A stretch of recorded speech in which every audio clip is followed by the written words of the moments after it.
പേരും മാറി. എൻ്റെ ഫ്രണ്ട്സ് എല്ലാവരും വിളിച്ചു തുടങ്ങിയത് ഫാൻഡം എന്നുള്ളൊരു നെക്ക് നെയിമിൽ എന്നെ വിളിച്ചു.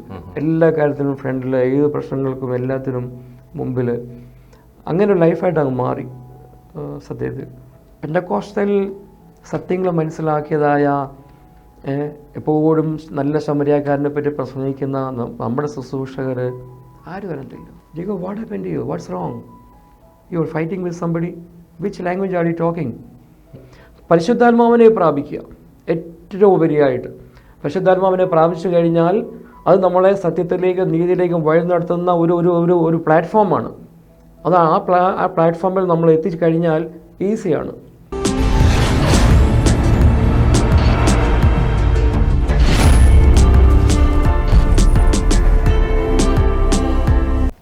ദൈവത്തിൻ്റെ അതിപരിശുദ്ധ നാമത്തിന് സ്തുതി. ആസാരി TV ബഹ്റിനിൽ ആ ചാനലിലെ മൈ ടെസ്റ്റ് മണി എന്ന പ്രോഗ്രാമിലേക്ക് എല്ലാവരെയും ക്രിസ്തുവിൻ്റെ നാമത്തിൽ സ്വാഗതം ചെയ്യുന്നു. ഈ സമയം നമ്മുടെ കൂടെ ആയിരിക്കുന്നത് ബ്രദർ റജി എബനസർ. അദ്ദേഹത്തിൻ്റെ അനുഗ്രഹിക്കപ്പെട്ട സാക്ഷ്യം കേൾക്കുവാനായിട്ട് നമുക്ക് തുടർന്നുള്ള സമയത്തെ വേർതിരിക്കാം. ആ ജീവനുള്ള സാക്ഷ്യം ഞാൻ പൂർണ്ണമായി വിശ്വസിക്കുന്നു അനേകരെ ക്രിസ്തുവിലേക്ക് ആദായപ്പെടുത്തുവാനും നമ്മുടെ കർത്താവിലുള്ള വിശ്വാസവും ആശ്രയവും ജീവിതത്തിലധികം വർദ്ധിക്കുവാനും ആ സാക്ഷ്യത്തിലൂടെ ദൈവത്തിൻ്റെ പരിശുദ്ധാത്മാവ് സഹായിക്കും ഞാൻ പൂർണ്ണമായി വിശ്വസിക്കുന്നു. അദ്ദേഹത്തെ നമുക്ക് ഈ പ്രോഗ്രാമിലേക്ക് സ്വാഗതം ചെയ്യാം. ബ്രദർ റജി എബൻസർ. ബ്രദർ ഇവിടെ ആയിരിക്കുന്നതിൽ ഞങ്ങൾ സന്തോഷിക്കുന്നു. പ്രധാനമായി ബ്രദറിൻ്റെ ചെറുപ്പകാലവും അതോടൊപ്പം ഈ ബഹ്റൈനിലേക്കുള്ള വരവിൻ്റെ മുഖാന്തരവും പിന്നെ കർത്താവിനെ അറിയുവാനിടയായ സന്ദർഭവും ബ്രദറിന് ഞങ്ങളോടൊന്ന് വിശദീകരിക്കാൻ കഴിയുമോ? Praise the lord. Praise the lord. പ്രാരംഭമായി എന്നെ ഇവിടേക്ക് ക്ഷണിച്ച കർത്താവിൻ്റെ ദാസനും ഈ ആസാരി TV ശുശ്രൂഷ ചെയ്യുന്നതായ പാസ്റ്റേഴ്സിനും എല്ലാവർക്കും യേശുക്രിസ്തുവിൻ്റെ നിസ്തുല നാമത്തിൽ ഞാൻ എൻ്റെ സ്നേഹവന്ദനത്തെ അറിയിക്കുകയാണ്. ഇപ്രകാരം ഇങ്ങനെയൊരു ഓപ്പർച്യൂണിറ്റി ഞാൻ എൻ്റെ ലൈഫിൽ പ്രതീക്ഷിച്ചിരുന്നതല്ല. എന്നാൽ റീസെൻ്റ്ലി ഞങ്ങളുടെ പാസ്റ്റർ ജോൺസൺ പാസ്റ്റർ അദ്ദേഹം ആവശ്യപ്പെട്ടിട്ടാണ് കർത്താവദാസനുമായിട്ടും പരിചയപ്പെടുവാനും ഈ ശുശ്രൂഷയിൽ പങ്കെടുക്കുവാനും കർത്താവിനെ സഹായിച്ചത്. ദൈവത്തെ സ്തുതിക്കുന്നു. ഈ ശുശ്രൂഷ ചെയ്യുന്ന എല്ലാ പ്രിയപ്പെട്ടവരും കർത്താവ് ധാരാളമായി അനുഗ്രഹിക്കട്ടെ എന്ന് പ്രാർത്ഥിക്കുകയും ചെയ്യുന്നു.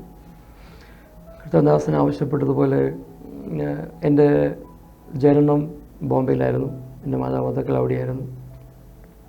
ബോംബെയിൽ ഉല്ലാസ്നഗർ എന്ന് പറയുന്നതായ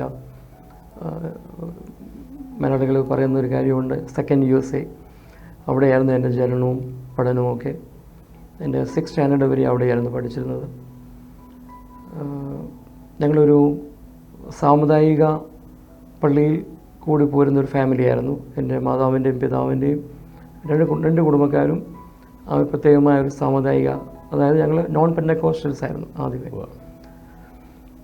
എന്നാൽ ചെറുപ്പത്തിലെ ഏകദേശം 5 വയസ്സിന് അടുക്കുന്ന ആ സമയത്ത്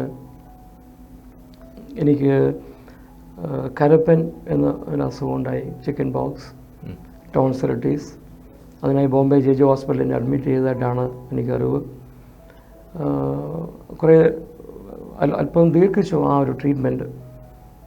അതെല്ലാം കഴിഞ്ഞ് അവസാനം ഹൈ ഫീവറായി. അപ്പോൾ അതും കഴിഞ്ഞ് ആ ട്രീറ്റ്മെൻറ്റും കഴിഞ്ഞ് എന്നെ ഡിസ്ചാർജ് ചെയ്യുന്ന സമയത്താണ് എനിക്ക് നടക്കുവാൻ കഴിയുന്നില്ല എന്നുള്ളൊരു കാര്യം മനസ്സിലായത്. ഇപ്പോൾ ഡോക്ടേഴ്സ് പറഞ്ഞുള്ള അറിവും പ്രകാരം മെഡിക്കൽ സയൻസിന് അങ്ങനൊരു പ്രിവെൻഷൻ ഇല്ല, അല്ലെങ്കിൽ അതിനൊരു സൊല്യൂഷനില്ല. അതായത് എനിക്ക് പോളിയോ ആയിരുന്നു, പാരലൈസ്, 2 കാലും അരയ്ക്ക് താഴെ. അപ്പോൾ അവർ പറഞ്ഞത് സാധാരണ 1 ലക്ഷത്തിൽ ഒരാൾക്ക് ഇങ്ങനെ സംഭവിക്കും, 2 കാലും. പിന്നെ ഒരിക്കലും അത് സൗഖ്യമാകാൻ പ്രയാസമാണ്. ഒരേ ഒരു സൊല്യൂഷനേ ഉള്ളൂ, ഒരു home nurse, crutches, wheel chair, ഒരു റൂം.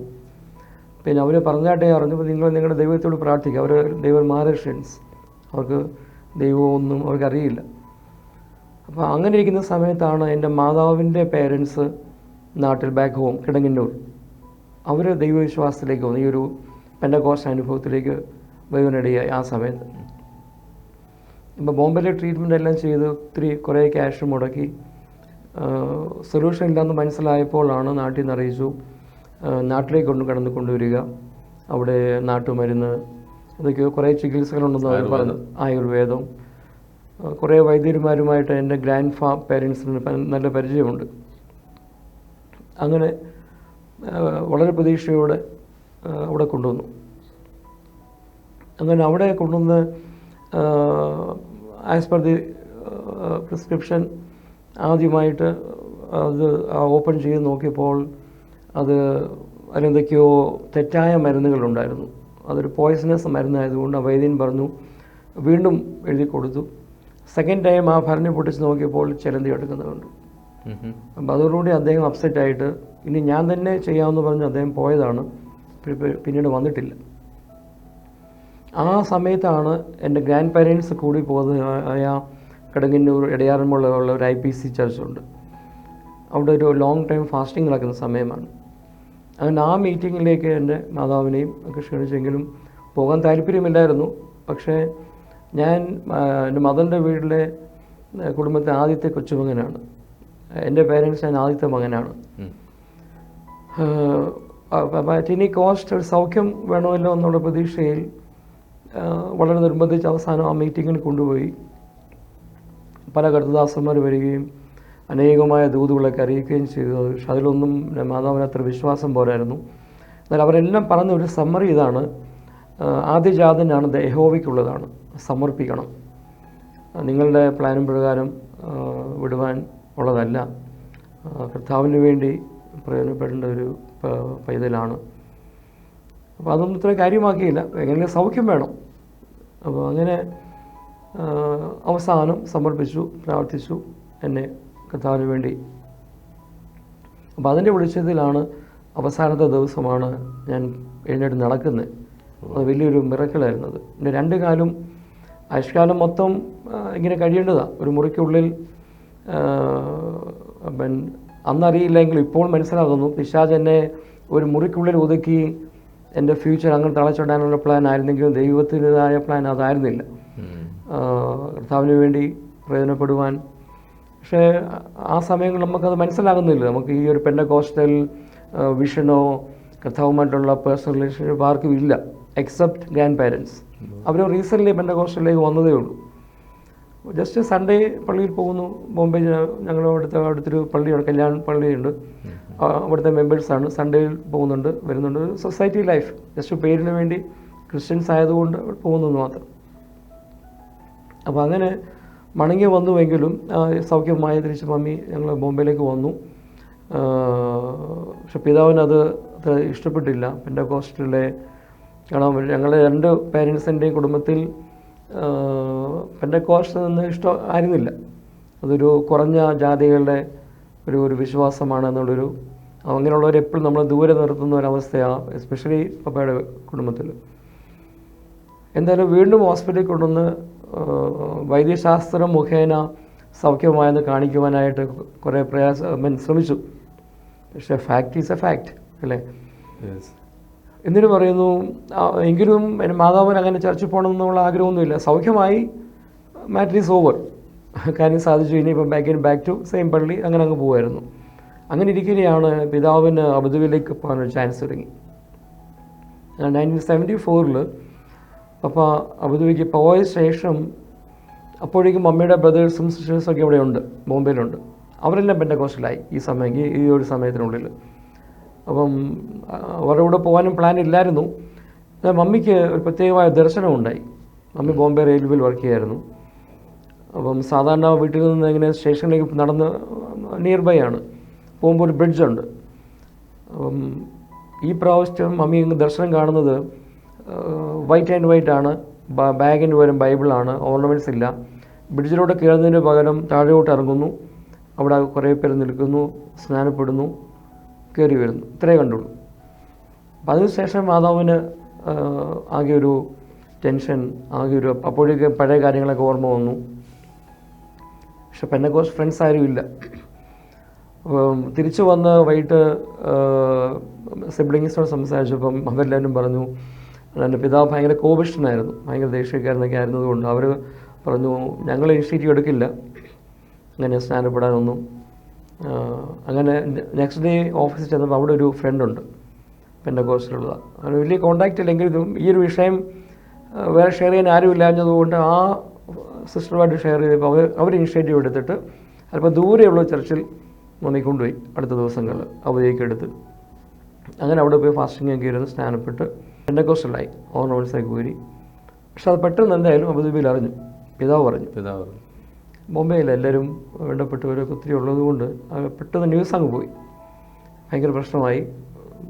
അപ്പം പപ്പയുടെ വിചാരം മമ്മിയുടെ ബ്രദേഴ്സും സിസ്റ്ററും ആ ചർച്ചിലെ പാസ്റ്റർ ചെയ്തതാണെന്ന് വിചാരിച്ചിട്ട് ഇവരെ 5 പേരെയും കൊന്നിട്ട് ജയിലിൽ പോകണം. കുടുംബത്തിൻ്റെ പേര് കളഞ്ഞു. ഞാൻ ആദ്യം പറഞ്ഞില്ലേ, ഇതൊരു താണ ജാതിക്കാരുടെ പ്രസ്ഥാനമാണ്, അഭിമാനത്തിൻ്റെ കോട്ടം തെറ്റി കുടുംബത്തിൻ്റെ ശ്രേഷ്ഠതയ്ക്ക് കൂടി ആചരിച്ചു പോകുന്ന പള്ളിയുടെ ഭയങ്കര ദേഷ്യത്തോടെ ഇങ്ങനെയുള്ള മെസ്സേജസ് വന്നുകൊണ്ടേയിരുന്നു. മമ്മി അത് കാര്യമാക്കിയില്ലെങ്കിലും അവസാനം എഴുതി പെട്ടെന്ന് റിസൈൻ ചെയ്ത് നാട്ടിൽ പോയി എൻ്റെ പേരൻസിൻ്റെ കൂടെ താമസിക്കണം, അവിടെ പള്ളിയിൽ പോകണമെന്ന് മിന്നൊക്കെ കെട്ടി. മെയിൻ ഒരു കാര്യം, ഞാൻ കെട്ടിയ മിന്ന് ആരോട് ചോദിച്ചിട്ട് അത് പൊട്ടിച്ചത്. ട്രഡീഷണലി നമ്മുടെ കേരളത്തിലുള്ളൊരു ഒരു വിശ്വാസം സമ്പ്രദായം അങ്ങനെയാണല്ലോ, അത് വലിയൊരു പാപമായിട്ടാണ് കണക്കാക്കിയിരിക്കുന്നത്. എന്തായാലും കൊള്ളാം, മമ്മി ഒരു 5 years ലീവിന് എഴുതി കൊടുത്തു. വളരെ മിറക്ലസ് ആയിട്ട് 2 years ലീവ് കിട്ടി. ഒരിക്കലും സംഭവിക്കുന്നതല്ല. അപ്പോൾ അത് മമ്മി കുറച്ചുകൂടെ വിശ്വസിക്കാൻ കാരണമായി. ഇത് കർത്താവ് ഒരുക്കുന്ന വഴിയാണ്. പെട്ടെന്ന് നാട്ടിൽ പോയി, ഞങ്ങളെയും കൊണ്ട് പോയി. ആക്ച്വലി മമ്മിയെ ആ സമയങ്ങളിൽ അബുദാബിക്ക് ഒപ്പം കൊണ്ടുവരാൻ വേണ്ടിയിരുന്ന സമയമാണ്. ആ സമയത്താണ് ഇത് നടക്കുന്നത്. അതുകൊണ്ട് തീരുമാനിച്ചു ഇനിയും കൊണ്ടുവരുന്നില്ല, നാട്ടിൽ പോയി താമസിച്ചാൽ മതി, വീട്ടുകാര്യങ്ങളൊക്കെ നോക്കി, ജോലിയും ഒന്നും വേണ്ട. എന്നിട്ട് ഞങ്ങളെ ഹോസ്റ്റലിലാക്കാൻ പറഞ്ഞു. എനിക്കെപ്പോഴും ഒരു സിസ്റ്ററുണ്ട്. ഞങ്ങൾ 2 പേരെയും അവിടെ ഹോസ്റ്റലിലാക്കി, ഒരു കോൺവെൻറ്റ് സ്കൂളിൽ. ഞങ്ങൾ എപ്പോഴും അവധിക്ക് വരുമ്പോഴേ വീട്ടിൽ വരാറുള്ളൂ. വീട്ടിൽ വരുമ്പോഴെല്ലാം ഒരു പുതിയൊരു അറ്റ്മോസ്ഫിയറാണ്. ബോംബെയിലെ ഒരു സിസ്റ്റമല്ല കേരളത്തിൽ, ഇറ്റ്സ് ടോട്ടലി ഡിഫറെൻറ്റ്. തന്നെയൊരു ഞങ്ങൾക്ക് അന്ന് മലയാളം അറിയുകയുമില്ല. മിക്കവാറും പാസ്റ്റർമാരുടെ വരവും പോക്കും ഇങ്ങനെ, വിച്ച് വി ഡിഡ്ന്റ് ലൈക്ക്. ഏകദേശം 2 വർഷം കഴിഞ്ഞ് പപ്പായ്ക്ക് നാട്ടിൽ വരാൻ ഇടയായി. ആ വന്ന വരവ് അതൊരു ഭയങ്കര ഒരു tension, friction for few days. അപ്പം എനിക്കന്നൊരു 12 വയസ്സേ ഉള്ളൂ, 6th standard പഠിക്കുന്ന സമയമല്ലേ.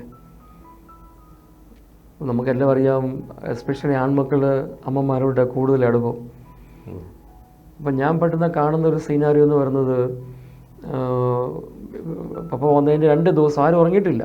ഓൾമോസ്റ്റ് 2 ദിവസത്തോളം ആരും ഉറങ്ങിയിട്ടില്ല. ഭയങ്കര സംഭാഷണങ്ങൾ എന്തൊക്കെയോ നടക്കുന്നു, എല്ലാം മലയാളത്തിലാണ്, അതിൻ്റെ ഡെപ്തും നമുക്കറിയില്ല. മെയിനായിട്ട് കാണുന്നൊരു കാഴ്ച, മമ്മി ഇങ്ങോട്ട് വരുന്നു, എൻ്റെ സിസ്റ്ററിനെ ഇങ്ങനെ ചുംബിക്കുന്നു, കരയുന്നു, പോകുന്നു. അപ്പോൾ ആ ഒരു കാഴ്ച വളരെ ഒരു വൂണ്ടുളവാക്കി.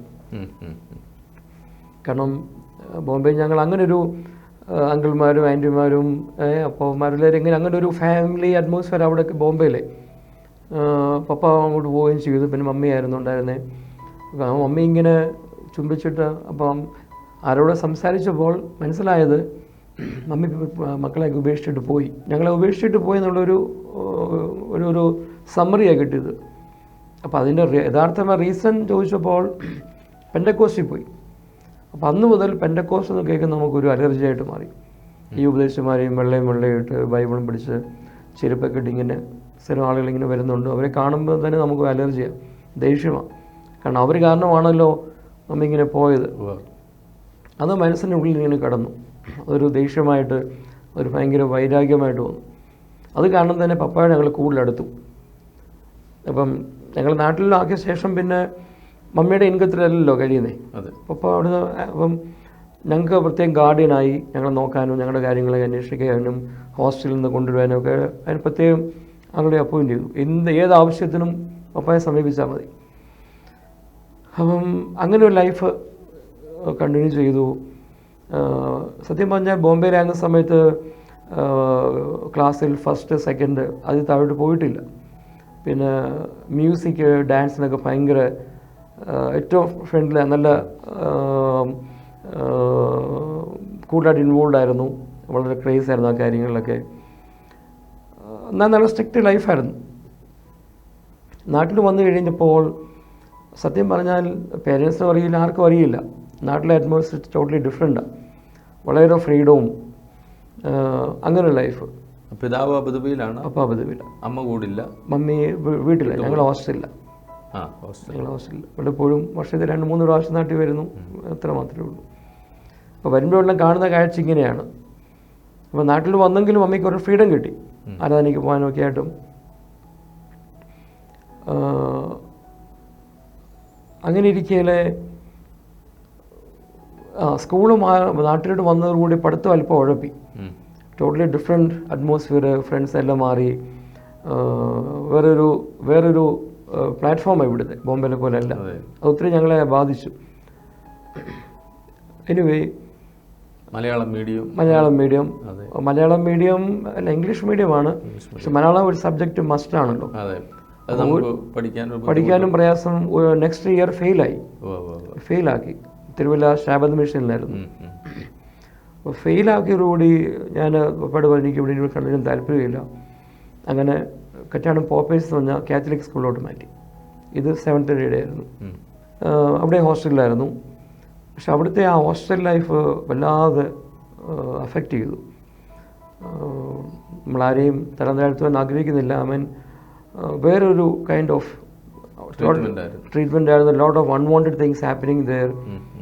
അപ്പം പേരൻസ് ആരും ഇല്ല. അവിടുത്തെ സീനിയേഴ്സുമായിട്ടൊക്കെ വളരെ ജോയിൻ ചെയ്തിട്ട് അവിടുത്തെ മാനേജ്മെൻറ്റിനെതിരെയൊക്കെ നിൽക്കുവാനിടയായി.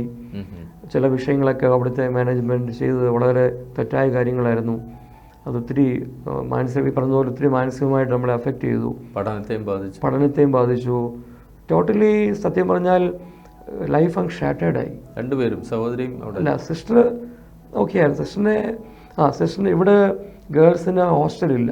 അപ്പോൾ സിസ്റ്ററിനെ മാവലിക്കര ബിഷമൂർ വിദ്യാപീഠം എന്ന് പറഞ്ഞ സ്കൂളിലാക്കി. അവിടെ ഡേ സ്കോളറായിരുന്നു. അല്ലല്ല, അവിടെ ഹോസ്റ്റലിലായിരുന്നു.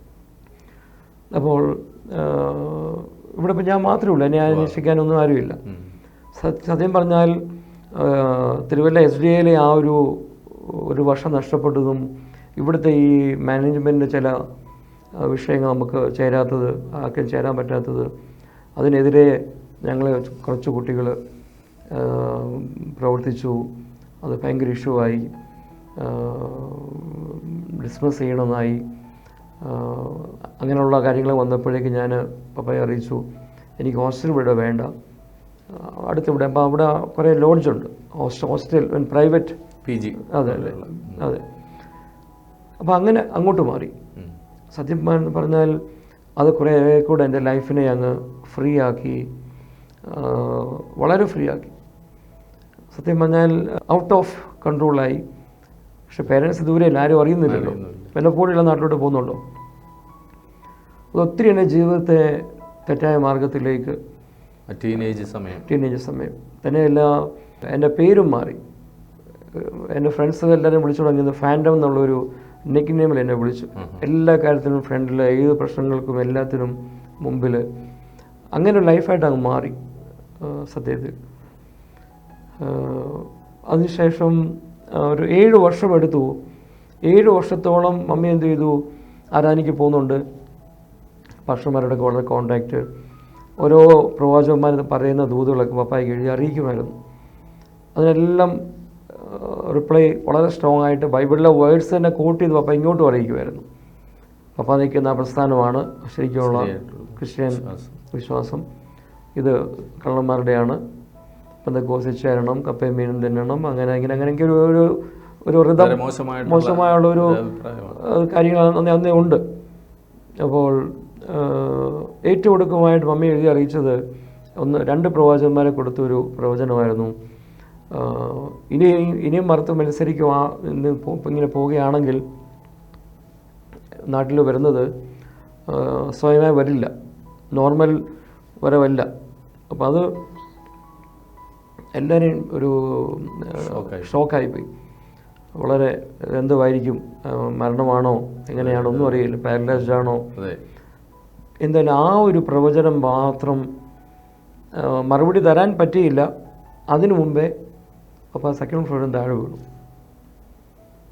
നട്ടിൽ ഒടിഞ്ഞു പോയി. മൂവ് ചെയ്യാൻ പറ്റുന്നത്, ടോട്ടലി ഹോസ്പിറ്റലൈസ്ഡ് ഓൺ ബെഡ്. കുറേ അവിടെ ട്രീറ്റ് ചെയ്തല്ല, മാസങ്ങളോളം അവിടെയായിരുന്നു. അവസാനം ഒരു ലോങ് ലീവ് കമ്പനീനെ കൊടുത്ത് നാട്ടിലേക്ക് വീൽ ചെയറിലാണ് വരുന്നത്. ആ വരവ് ശരിക്കും പപ്പായ ഒത്തിരി ചേഞ്ച് ചെയ്തു. അതുവരെ ഭയങ്കര ഗർജിക്കുന്ന സിംഹം പോലെ ആയിരുന്ന ഫാദർ. ഇതിനിടയ്ക്ക് ഒരു കാര്യം പറയാൻ വിട്ടുപോയി. അപ്പം ആ പ്രാവശ്യം അവധിക്ക് വന്നില്ല, ആദ്യത്തെ പ്രാവശ്യം അവധിക്ക് വന്നു. ഇങ്ങനെ പപ്പായം പറഞ്ഞു, ഓക്കെ ഓൾമോസ്റ്റ് ഡൈവേഴ്സിൻ്റെ വക്കിലെത്തി. അതെ, ഈ ഒറ്റ കാരണത്താണ്. അതുപോലെ അത്ര പ്രസ്റ്റീജ് ആയിരുന്നു പപ്പായ്ക്ക് ഈ ഒരു വിഷയം. പെന്തക്കോസ്ത് പറഞ്ഞാൽ ഒരിക്കലും ഡൈജസ്റ്റ് ചെയ്യാൻ പറ്റില്ല. കുടുംബക്കാരും അങ്ങനെ തന്നെ. എന്തായാലും കുറച്ച് നാളത്തെ അവധിക്കല്ല വന്നേ. അപ്പോൾ അങ്ങനെ മമ്മിയുടെ വീട്ടിലുള്ള എല്ലാവരും കൂടെ പറഞ്ഞ് നിർബന്ധിച്ചിട്ട് താൽക്കാലികമായിട്ട് കുറച്ച് മാസങ്ങളെല്ലാം ഉള്ളൂ, 1-2 മാസമെല്ലാം ഉള്ളൂ, കുഞ്ഞുങ്ങളെ ഓർത്തെങ്കിലും തൽക്കാലം അതൊക്കെ മിന്നൊക്കെ കെട്ടി കൂടെ പോവും. തിരിച്ചു പോയി കഴിയുമ്പോൾ നമുക്ക് ഫ്രീഡം ഉണ്ടല്ലോ. അങ്ങനെ മമ്മി ഒരു സമ്മതിപ്പിച്ച് തിരിച്ചു വന്ന് വളരെ വിജയശ്രീലാളിതനായി പള്ളിയിലേക്ക് കൊണ്ടുപോയി. ഭയങ്കര പ്രസ്റ്റീജ് ഉള്ള രീതിയിൽ ആ പള്ളിയിലത്തെ അന്നത്തെ ആ പ്രാർത്ഥനയിൽ, ആ സർവീസിൽ 2 പേർക്ക് പ്രാർത്ഥിക്കാം. ഒരു സഹോദരിക്ക് ഒരു സഹോദരൻ പ്രാർത്ഥിക്കുന്നതിന് മുമ്പ് തന്നെ മമ്മി ആ പ്രാർത്ഥന തുടങ്ങി. ആ പ്രാർത്ഥന അന്യഭാഷയിലായി, ആരാധനയായി, കുറേ മിനിറ്റുകളോളം നീണ്ടു. ആ പള്ളിയിലെ ചരിത്രത്തിൽ ആദ്യമായിട്ട് ഇങ്ങനെ ഒരാൾ അന്യഭാഷ ആരാധിക്കുന്നു, പ്രാർത്ഥിക്കുന്നു. ഔട്ട് ഓഫ് കൺട്രോൾ, ആർക്കും ഒന്നും കൺട്രോൾ ചെയ്യാൻ പറ്റാത്ത അവസ്ഥ. വിശുദ്ധാത്മാവ് ഏറ്റെടുത്ത. യെസ്. മമ്മി പറഞ്ഞുകൊണ്ടല്ല, അത് സെക്കൻഡ് ഷോക്കായി എല്ലാവർക്കും. ആദ്യമേ പിതാവിന് വിളക്കാൻ തേച്ചത് എന്ന് പറഞ്ഞതുപോലെ ഇത് പതിനേക്കുള്ള പ്രശ്നമായി. എല്ലാവരുടെ മുമ്പിൽ തലമുനിക്കേണ്ട അവസ്ഥ വന്നു. ആർക്കും ഒന്നും പറയാനും പറ്റുന്നില്ല. പ്രധാന കുടുംബം നടക്കുന്ന ഒരു സമുദായ സഭയിലാണ്, പള്ളിക്കകത്ത്. ഞാൻ ആ പള്ളിയുടെ പേരൊന്നും പറയാൻ പറ്റുന്ന സാഹചര്യമല്ല. അതെ, ഞങ്ങളുടെ വീടിൻ്റെ നേരെ ഓപ്പോസിറ്റിലാണ് 2 പള്ളിയുണ്ട്. 2 സാമുദായിക, 2 ഞങ്ങളുടെ കുടുംബക്കാരാണ്. അതിലൊന്നിലാണ് അത് ഏറ്റവും പ്രശ്നമായി. മമ്മിയൊക്കെ വീട്ടിൽ കൊണ്ടുവന്ന് ലോക്ക് ചെയ്ത് പുറത്ത് വിടാത്ത രീതിയിൽ ഇങ്ങും പോകാൻ അനുവദിച്ചില്ല. അപ്പോൾ പോകുന്നതിനും വരെ വളരെ ടഫായിട്ട്, വളരെ സ്ട്രിക്റ്റായിട്ടുള്ള ഡീലിങ്സും കാര്യങ്ങളുമായിരുന്നു. കുടുംബത്തിൻ്റെ പേര് കളഞ്ഞു, ചീത്ത പേരായി.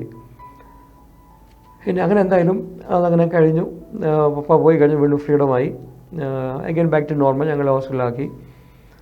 7 വർഷം എടുത്തു കണ്ടിന്യൂസ് ആയ ഈ ഒരു കറസ്പോണ്ടൻസ് എല്ലാം റിജക്റ്റ് ചെയ്ത് ഏറ്റുകൊടുക്കും. ഇങ്ങനെ ഈ ഒരു പ്രവചനം നിവൃത്തീകരിച്ചു കഴിഞ്ഞപ്പോൾ മറുപടി ഇല്ലാതായിപ്പോയി. അപ്പം ആ വരവിൽ ആരെയും ഫേസ് ചെയ്യാൻ താല്പര്യപ്പെടുന്നില്ല. കാരണം മറുപടിയില്ല. ഇവർ പറഞ്ഞെല്ലാം നടന്നു കഴിഞ്ഞു. ഈ പറയുന്ന പെന്തക്കോസ്തുകാർ പറഞ്ഞ പ്രവചനങ്ങളും എല്ലാം നിവൃത്തീകരിച്ചു. അവസാനം ഇതും നിവൃത്തീകരിച്ചു. അത് പപ്പായെ ഒത്തിരി സ്വാധീനിച്ചു, ചിന്തിക്കുവാൻ കാരണമായി. അതോട് അടിയറ പറഞ്ഞു, സറണ്ടർ ചെയ്തു കംപ്ലീറ്റ്ലി. ആ സമയത്ത് അവിടെ ഇപ്പം ഞങ്ങളുടെ വീടിൻ്റെ ഇതേ ലൈനിൽ തന്നെ ഇപ്പുറത്ത് മാറി ഇപ്പോൾ ഒരു പെന്തക്കോസ്റ്റ് ചർച്ചുണ്ട്. അവിടെ ആ സമയം ഒരു കൺവെൻഷൻ നടക്കുക, 7 days. കാനവച്ചൻ, ശാലിനി നമ്പ്യാർ, പി.ചി. മാസ്റ്റർ, മേരി ഗോവൂർ, പിന്നെ ഒരു തമിഴ്നാട്ടിൽ നിന്നുള്ള ഒരു പണ്ട് വലിയൊരു മന്ത്രവാദിയായിരുന്നു തമിഴ്നാട്ടിൽ. അദ്ദേഹം ഇപ്പോൾ മാനസാന്തരപ്പെട്ട്. അപ്പോൾ ആ കൺവെൻഷനിലെ എല്ലാ ദിവസത്തെയും മെസ്സേജ് പപ്പ കേട്ടുകൊണ്ടേയിരുന്നു, എല്ലാം നോട്ട് ചെയ്യുന്നുണ്ട്. അവസാന ദിവസം കാനവച്ചനായിരുന്നു. അച്ഛനെ വീട്ടിൽ വിളിപ്പിച്ചു. അപ്പോൾ എല്ലാവരും ഭയങ്കര വളരെ ആങ്സൈറ്റിയില്ല, എന്താണ് സംഭവം, എന്തിനാണ് അച്ഛനെ വിളിപ്പിച്ചത്.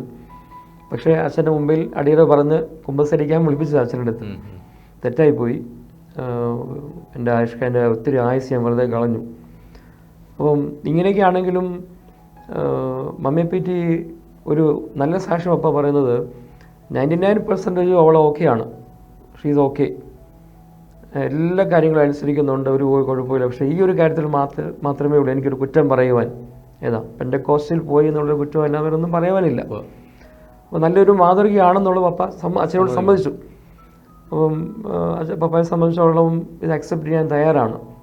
എന്നിട്ട് വളരെ വിഷമത്തോടെ ഏങ്ങലടിച്ച് കരയുമായിരുന്നു. പണ്ടേ അറിയാൻ സാധിച്ചില്ലല്ലോ. സമർപ്പിച്ചു. ഉടൻ തന്നെ സ്നാനം അറേഞ്ച് ചെയ്തു. പപ്പായുടെ ഈ ചേഞ്ചാണ് എൻ്റെ ജീവിതത്തിലൊരു ടേണിംഗ് പോയിൻ്റ് ആക്കി. എനിക്ക് അനുഭവമൊന്നുമില്ല. പപ്പ എങ്ങനെ ഇത്രയും ചേഞ്ചായി, ആ ഒരു ചേഞ്ച് മാത്രം എനിക്ക് എൻ്റെ പഴയ സാമുദായിക പള്ളി വിട്ടിട്ട് ഈ പെന്തക്കോസ്റ്റിൽ പോകാൻ കാരണം അത് മാത്രമേ ഉള്ളൂ. വ്യക്തിപരമായ അനുഭവങ്ങളൊന്നുമില്ല. പഴയ കാര്യങ്ങളിലേക്ക് ഓർമ്മയുണ്ടായിരുന്നു. എനിക്ക് ഓർമ്മയുണ്ട്, ഞാൻ ഇങ്ങനെ എഴഞ്ഞ് നടക്കുന്നതൊക്കെ എനിക്ക് ഓർമ്മയുണ്ട്. അത് വളരെ കുഞ്ഞിലെയാണല്ലോ. അതിൻ്റെ ആ സീരിയസ്നെസ്സോ ദൈവശബ്ദമോ ഒന്നും എനിക്ക് അതിൻ്റെ അറിയില്ല. മമ്മി ഇങ്ങനെ പറയാറുണ്ടെങ്കിലും അത്ര വില അത്ര ഇമ്പോർട്ടൻസ് കൊടുക്കാറില്ല. പിതാവിൻ്റെ ഈ മാനസാന്തരം റിജി ബ്രദറിൻ്റെ ഏത് വയസ്സിലാണ്? എൻ്റെ 16th, എൻ്റെ ഒരു വർഷം നഷ്ടപ്പെട്ടല്ലോ. അതെ, 16ാമത്തെ വയസ്സിൽ. അപ്പോൾ അതൊരു ചേഞ്ചായി, അത്രയേ ഉള്ളൂ. അതിന് താമസിക്കാതെ ഒപ്പം പോവുകയും ചെയ്തു. എങ്കിലും നമ്മൾ അങ്ങനെ ഒരു ചേഞ്ച് എൻ്റെ ജീവിതത്തിൽ എനിക്ക് ഈ അനുഭവത്തിലാകണമെന്നോ വരണമെന്നോ ആ കാഴ്ചയോട് പിന്തുടരണമെന്നോ അങ്ങനെയുള്ള ആഗ്രഹങ്ങളൊന്നും ഇല്ല. ഓക്കെ, ഇത്രയും നാളെ ഞങ്ങൾ ഇന്ന പള്ളി പോയിക്കൊണ്ടിരുന്നു, എന്നാൽ ഇങ്ങനൊരു ചേഞ്ച് ഉണ്ടായപ്പോൾ ഞങ്ങൾ ഇനി മോനെ ഞങ്ങളും പപ്പയുടെ കൂടെ ഇവിടെ പോകുന്നു. അത്രയേ ഉള്ളൂ. അങ്ങനെ സ്കൂൾ ലൈഫെല്ലാം കഴിഞ്ഞു, കോളേജ് ലൈഫും കഴിഞ്ഞു. അത് കഴിഞ്ഞ് ഞാൻ പ്രീ ഡിഗ്രി കഴിഞ്ഞ് ഞാൻ കോയമ്പത്തൂരിൽ ഞാൻ മെക്കാനിക്കൽ ഡിപ്ലോമ എഞ്ചിനീയറിങ് അവിടെയായിരുന്നു. അപ്പോൾ ഞാൻ എൻ്റെ സ്കൂൾ മുതലേ എൻ്റെ നിക്നെയിം ഫാൻഡം എന്നായിരുന്നു. എൻ്റെ ജീവിതത്തിൽ എന്നെ ഏറ്റവും കൂടുതൽ, എൻ്റെ പേരൻസിനേക്കാളും ഞാൻ ഏറ്റവും കൂടുതൽ സ്നേഹിച്ച ഒരാളുണ്ട്. എൻ്റെ അങ്കിളാണ്, റെവറൻഡ് മാത്യു ടി മായൽ എന്ന് പറയും. നമ്മുടെ ഇളയ ബ്രദറാണ്. അദ്ദേഹം അവിടെ ബോംബെയിൽ 2 കോളേജിൽ പ്രൊഫസറായിരുന്നു. അതുകൂടാതെ ഒരു ചർച്ച്. എൻ്റെ അങ്കിളിൻ്റെ ആ ഒരു പ്രവർത്തനം, എൻ്റെ പപ്പായുടെ ഈ ചേഞ്ച് കഴിഞ്ഞിട്ട് രണ്ടാമത് എന്നെ ഏറ്റവും കൂടുതൽ ചിന്തിപ്പിച്ചത് എൻ്റെ ആ അങ്കിളിൻ്റെ ആ പ്രവർത്തനങ്ങളായിരുന്നു. ആരെയും സഹായിക്കുന്ന ഒരു പ്രവണത, ആരെയും എവിടെയും even you have to walk an extra mile, he will do that. എന്തും ചെയ്യാൻ, ജോലി മേടിച്ചു കൊടുത്തും ശമ്പളം ഫുഡ് കൊടുത്തും അങ്ങനെ എല്ലാ രീതിയിലും വളരെ സമയം നോക്കാതെ, ഉറങ്ങുന്ന സമയം വളരെ കുറവാണ്. He was an extra ordinary person, very genius, intelligent. 2 കോളേജിൽ പഠിപ്പിക്കുന്നു, അതുകൂടെ 2 മെഡിക്കൽ ലബോറട്ടറി ഉണ്ട്. അതുകൂടാതെ വേറെ 2 ക്ലിനിക്കിൽ അവിടുത്തെ ഡോക്ടേഴ്സ് ഇല്ലാത്തപ്പോൾ അവിടുത്തെ ലോക്കൽസാണ് സിന്ധി, അവിടെ ഹീസ് എ ഡോക്ടർ ദെയർ. ആയിരങ്ങളെ ചികിത്സിച്ച് സൗഖ്യമായിട്ടുണ്ട്. പക്ഷെ അങ്കിളിൻ്റെ ചികിത്സയിൽ വൈദ്യ ചികിത്സയേക്കാൾ കൂടുതൽ പ്രാർത്ഥിച്ചുള്ള സൗഖ്യമായിരുന്നു അവിടുത്തെ ലോക്കൽസ്.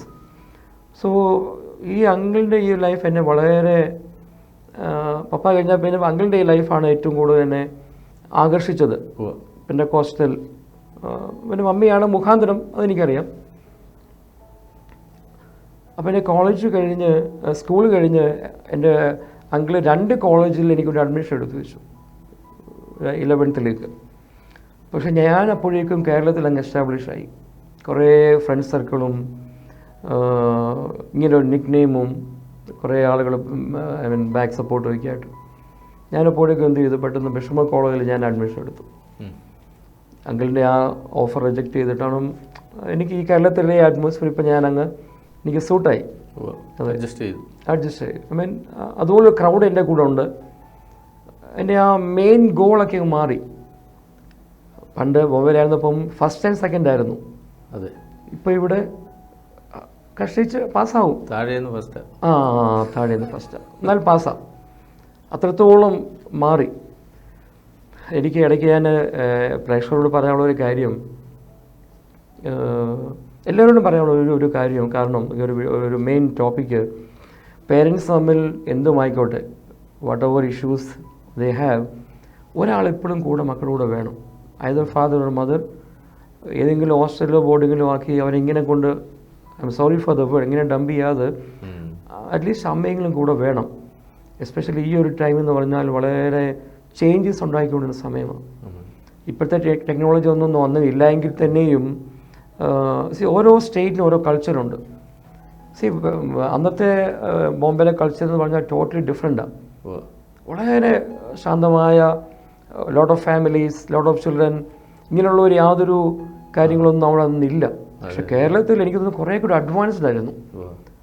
അതിൻ്റെതായ ഡെവലപ്മെൻറ്റ് ഒത്തിരി ഉണ്ട്, അഡ്വാൻസ്ഡ് ആണ് എല്ലാം ആണെന്ന് പറഞ്ഞാലും അത് കുട്ടികളായ യൂത്ത്സായ ഞങ്ങളെ ടീൻസ് ആൻഡ് യൂത്ത്സിനെ ഒത്തിരി വഴിതെറ്റിക്കുന്നതായ ഒത്തിരി കാരണങ്ങൾ, ഓപ്പർച്യൂണിറ്റീസ് കേരളത്തിലുണ്ട്. സ്കൂൾസിലും സ്കൂൾസിൽ പോലും കോളേജസിലും. അപ്പോൾ ഞാൻ എല്ലാ പേരൻസിനോടും പറഞ്ഞൊരു കാര്യം, രണ്ടുപേർ രണ്ട് സ്ഥലത്താണെങ്കിലും കുഞ്ഞുങ്ങളെ മൂന്നാമത് സ്ഥലത്താക്കരുത്. They should be either with the father or mother. എൻ്റെ ഒരു പേഴ്സണൽ റിക്വസ്റ്റാണ്. അത് എൻ്റെ ജീവിതത്തിൽ എന്നെ ഒത്തിരി അത് ചീത്തയാക്കി. ഇങ്ങനൊരു ഫ്രീഡം, പ്രത്യേകിച്ച് ഫാദർ എന്ന് പറഞ്ഞാൽ നമ്മൾ ആ ഒരു ഫീൽഡ്, ആ ഒരു ടഗ് ഓഫ് വാർ. കാരണം ഞാൻ ഒറ്റ മോനല്ലേ, എന്തും സാധിപ്പിക്കുന്ന ഒരു, അപ്പം ആവശ്യം പോലെ പണമുണ്ട്, അന്നത്തെ ഗാർഡിയൻസ് തരും, ഇങ്ങനെ അറ്റ്മോസ്ഫിയർ. അതിനെല്ലാം ലോട്ട് ഓഫ് ഗൾഫ് പേരൻസിൻ്റെ കുഞ്ഞുങ്ങളും ഉണ്ട്. എല്ലാവരും വെൽ ഓഫാണ്. അപ്പം എവറിത്തിങ് ഈസ് പോസിബിൾ. ഞങ്ങൾ മൂവി കാണാൻ ഒന്ന് എറണാകുളം ഷൈൻ ഐസ് അല്ലെങ്കിൽ കൊല്ലം പ്രിയ മൂവി. അപ്പം ആലോചിച്ചോ ആ ലെവലൊന്ന് ആലോചിച്ചോണം. പേരൻസിന് അറിയത്തില്ല, നല്ലപോലെ മുടക്കിയാൽ മാത്രമേ. പേരൻസിന് അറിയില്ല. നാട്ടിൽ വല്ലപ്പോഴും വന്നാൽ അവർ ഓക്കെ ഒരു ഓണം അല്ലെങ്കിൽ ക്രിസ്മസ് അവധിക്ക് വന്നാൽ 2 വീക്സ് അല്ലേ, 2 സൺഡേ പള്ളിയിൽ പോകണം. പള്ളിയിൽ പോകുമ്പോൾ വളരെ ഭക്തന പറഞ്ഞാൽ ജസ്റ്റ് പോകുന്നു, വളരെ ക്വയറ്റായിട്ടിരിക്കുന്നു, പോരുന്നു, ആർക്കും അറിയില്ലല്ലോ. സോ ഇങ്ങനൊരു ഫ്രീഡം അത് ലൈഫിൽ ഒത്തിരി തെറ്റായ മാർഗത്തിലേക്ക് ഇപ്പോൾ റെഡിയായി തീർന്നു. അത് കഴിഞ്ഞു കോയമ്പത്തൂർ ചെന്നപ്പോൾ അവിടെ അത് തന്നെ, അവിടെ നമ്മൾ ഹീറോ ആയി. സ്കൂളിലായിരുന്ന സമയത്ത് വേറെ സ്കൂളുമായിട്ടും വലിയ പ്രശ്നങ്ങളായി. സ്കൂൾ കത്തിക്കുക, ലിറ്ററലി അങ്ങനെ ഒത്തിരി. അതൊക്കെ എങ്ങനെ ചെയ്തു എന്ന് എനിക്കറിയില്ല. കോയമ്പത്തൂരായിരുന്ന സമയത്ത് അവിടെ ഭയങ്കര റാഗിങ് ആയിരുന്നു. വർഷങ്ങളായിട്ട് റാഗ് ചെയ്തുകൊണ്ടിരുന്ന സീനിയേഴ്സിനെയൊക്കെ അവിടുന്ന് വിതിൻ 2 വീക്സ് നാട് കടത്തി. എങ്ങോട്ട് കടത്തി? കേരളത്തിലോട്ട് നാട് കടത്തി. അപ്പം ഞാൻ പറഞ്ഞത്, ആ പഠനം എന്നുള്ള ആ ഒരു ശ്രദ്ധ മാറി ഇങ്ങനൊരു ലൈഫിലേക്ക് അങ്ങ് ഓട്ടോമാറ്റിക്കലി അങ്ങ് ഒരു വൈൽഡ് ക്യാരക്ടറായി അങ്ങ് മാറിയ ഒരവസ്ഥ ജീവിതത്തിലുണ്ടായി. എന്നിട്ടും പിന്നെയും മനസ്സിൽ ഒരു കാര്യം ഇപ്പോഴും കിടപ്പുണ്ട്. ഈ ഒരു പെന്തക്കോസ്റ്റ് ഈ ഒരു ഗ്രൂപ്പാണല്ലോ ഞങ്ങളുടെ ഫാമിലിയെ അല്ലെങ്കിൽ എന്നെ ആ പേരൻസിൻ്റെ ആ ലവിൽ നിന്നും മാറ്റി നമ്മൾ മറ്റു പലരുടെയും സ്നേഹത്തിന് ആഗ്രഹിക്കും അല്ലേ, ഓട്ടോമാറ്റിക്കലി. അങ്ങനെ ഒരു എൻ്റെ ആ ഒരു ഷൂവിൽ നിന്നെങ്കിലേ അത് മനസ്സിലാവുകയുള്ളൂ. പേരൻസിൽ നിന്ന് ലഭിക്കാതെ വരുമ്പോൾ സ്നേഹം ആഗ്രഹിച്ച് മറ്റു പലതിലും നമ്മൾ ആശ്രയിക്കും. അതെ, ബോംബെയിലായിരുന്നപ്പോഴും പേരൻസ് മാത്രമല്ല, അങ്കിൾമാരെ, ആൻറ്റിമാരെ, കസിൻസ്, റിലേറ്റീവ്സ്, അങ്ങനെയുള്ള ലൈഫാണ്. വേറെ ഒന്നിനും അവിടെ വേറെ സ്ഥാനമില്ല, അതിന് സമയമില്ല. സ്കൂളിൽ പോകുന്നു വന്നു കഴിഞ്ഞാൽ കുടുംബങ്ങളാണ്, ആ ഒരു സർക്കിളാണ്, ആ ഒരു ബോണ്ടിങ് കൊണ്ട്. പിന്നെ സൺഡേ പള്ളിയിൽ പോകുന്നു വരുന്നു. It's a different life. അതൊരു to be very frank, I really enjoyed the life. അന്നും ഈ അങ്കിളിൻ്റെ ആ ഓരോ ക്യാരക്ടറും. അങ്കിള് സമുദായ പശ്ചാത്തലത്തിൽ നിന്നുകൊണ്ടാണോ ഇതെല്ലാം ചെയ്തത്? അല്ല. അതായത് മമ്മിയുടെ മാരേജിന് ശേഷമാണ് മമ്മിയുടെ പേരൻസ് രണ്ടുപേരും ആദ്യം വിശ്വാസത്തിൽ വരുന്നു, പ്രത്യേക ദർശനം കണ്ടിട്ട്. അതിനുശേഷമാണ് മക്കൾ എല്ലാവരും വിശ്വാസത്തിലായി, മമ്മി ഒഴികെ. ഇപ്പോൾ ഇവരെല്ലാം ബോംബെ കൊണ്ടുവന്നിട്ടുണ്ട്, പപ്പ ഇവരെല്ലാം കൊണ്ടുവന്നിട്ടുണ്ട്. അപ്പോൾ അവർ പെന്തക്കോസ്റ്റ് ആണെന്ന് പറഞ്ഞാലും അതിൽ പപ്പയ്ക്ക് എതിരൊന്നുമില്ല. പക്ഷേ ഞങ്ങളാകില്ല. അപ്പോഴേക്കും പപ്പ അങ്ങ് പോയി, അബുദാബിക്ക് പോയല്ലോ. അധികം സമയം ഉണ്ടായിരുന്നില്ല ആ സമയത്ത്, അവർ വന്നു കഴിഞ്ഞിട്ട്. അപ്പം ആ സമയത്ത് പോലും അങ്കിളിൻ്റെ ഈ ഒരു ലൈഫ് സ്റ്റൈല് ഒത്തിരി എന്നെ സ്വാധീനിച്ചിട്ടുണ്ട്, ചിന്തനീയമായിട്ടുണ്ട്. ഫോളോ ചെയ്യത്തില്ലെങ്കിലും. അപ്പം അവിടെ ചെന്നപ്പോൾ ഇത് തന്നെയായിരുന്നു പ്രശ്നം. അവിടെയും കംപ്ലീറ്റ് ചെയ്യാൻ പറ്റാതെ വലിയ പ്രശ്നമായി. കോളേജ് അടച്ചിട്ടു. Coimbatore Nehru college of aeronautics and applied science അടച്ചിട്ടു ഫ്യൂ ഡേയ്സ്. അപ്പം എവിടെ ചെന്നാലും പ്രശ്നം ഉണ്ടാക്കുന്ന അപ്പം നമുക്ക് റീസൺ ഉണ്ട്. നമ്മൾ പ്രശ്നം ഉണ്ടാക്കാൻ പോയതല്ല, ഓവർ റാഗിങ്. ഓക്കെ, ആദ്യം താമസിക്കാതെ 88 അപ്പോഴേക്കും 88 ആയി. 88 ബഹറിൽ വരുന്നത്. ബഹറിൽ വന്നു. പപ്പായ്ക്ക് അപ്പോഴേക്കും ഈ നട്ടലിൻ്റെ പ്രോബ്ലം മാറിയെന്ന് പറഞ്ഞാൽ കംപ്ലീറ്റ് മാറിയിട്ടില്ലായിരുന്നു. അപ്പോൾ അവിടെയും ദുബൈയിലും അതിനുശേഷം ഇവിടെ ബഹറിലും ഒരു ചെറിയ ട്രേഡിങ് ഷോപ്പ് ഉണ്ടായിരുന്നു. അങ്ങനെ ആ കെയർ ഓഫിൽ പപ്പായും പപ്പ മാത്രമല്ല, അപ്പോൾ അതിൻ്റെ ആൻറ്റി ഇവിടെ ഉണ്ട്, അറിയാമായിരിക്കുമല്ലോ, ഷലോമിസ് aunty, master P C aunty. അവരെന്നെ ഇവിടെ കൊണ്ടുവരുന്നത്. ഇപ്പോൾ അവർ അമേരിക്കയിലാണ്. ഇവിടുത്തെ ചർച്ച ആരംഭിച്ചത് എൻ്റെ ഈ അങ്കിളാണ്, ഈ പറഞ്ഞ അങ്കിളാണ്, റെവറൻഡ് മാത്യു ടി മായാലി. അതിനുശേഷം വന്നത് എൻ്റെ വേറൊരു അങ്കിളാണ്, റെവറൻഡ് മോഹൻ ജി മായാലി, അദ്ദേഹം സ്റ്റേറ്റ്സിലാണ്. അതിനുശേഷം പാസ്റ്റർ പി സി ചാണ്ടി, എൻ്റെ ആൻറ്റിയുടെ ഹസ്ബൻഡ്. അപ്പോൾ എൻ്റെ പിതാവും മാതാവും ഇപ്പോൾ ലോകത്തിൽ മാറ്റപ്പെട്ടു, ദൈവസേനയിൽ ശ്രമിക്കുന്നു. അപ്പം പെന്തക്കോസ്റ്റിനെ എതിർക്കാൻ വേറൊരു കാരണം, അപ്പോൾ ഞാനിവിടെ എത്തി. പപ്പയുടെ കൂടെ അധികം നാൾ നിന്നില്ല. ഞാൻ എൻ്റെതായ ബിസിനസ്സിലെ real estate, properties, maintenance, construction, ആ ലൈനിൽ ഞാനങ്ങ് മാറി. ഇവിടെ വന്ന് അധികം താമസിക്കുന്നതിന് മുമ്പ് എൻ്റെ ഗ്രാൻഡ് മദർ മരണപ്പെട്ടു നാട്ടിൽ, മമ്മിയുടെ മാതാവ്. ആ ന്യൂസ് എൻ്റെ അങ്കിളിനെ ഫിജുറയിൽ അറിയിക്കുന്നത് ഞാനാണ്, ഈ അങ്കിളിനെ. അപ്പോഴേക്കും അങ്കിളിന് ഫിജുറയിൽ ചർച്ചുണ്ട്. അങ്കിൾ ഫിജുറയിലെ അവിടുത്തെ മിനിസ്ട്രിയിലെ ഹെഡ് ഓഫ് ഡിപ്പാർട്ട്മെൻ്റ് ആയിരുന്നു, പെത്തോളജി. അങ്കിളിനെ ഞാൻ അറിയിക്കുന്നത് വില്യമിച്ചിൻ്റെ മരണം. അങ്കിള് കുടുംബമായിട്ട് അന്ന് രാത്രി തന്നെ പോയി. ആ സമയത്ത് ബോംബെ ചർച്ചസ് ഉണ്ട്, ഫിജുറയിൽ ചർച്ചുണ്ട്. അമ്മച്ചിയുടെ മരണം കഴിഞ്ഞ് വിതിൻ ഫ്യൂ ഡേയ്സ് ഒരു ആക്സിഡൻ്റ് ഉണ്ടായി.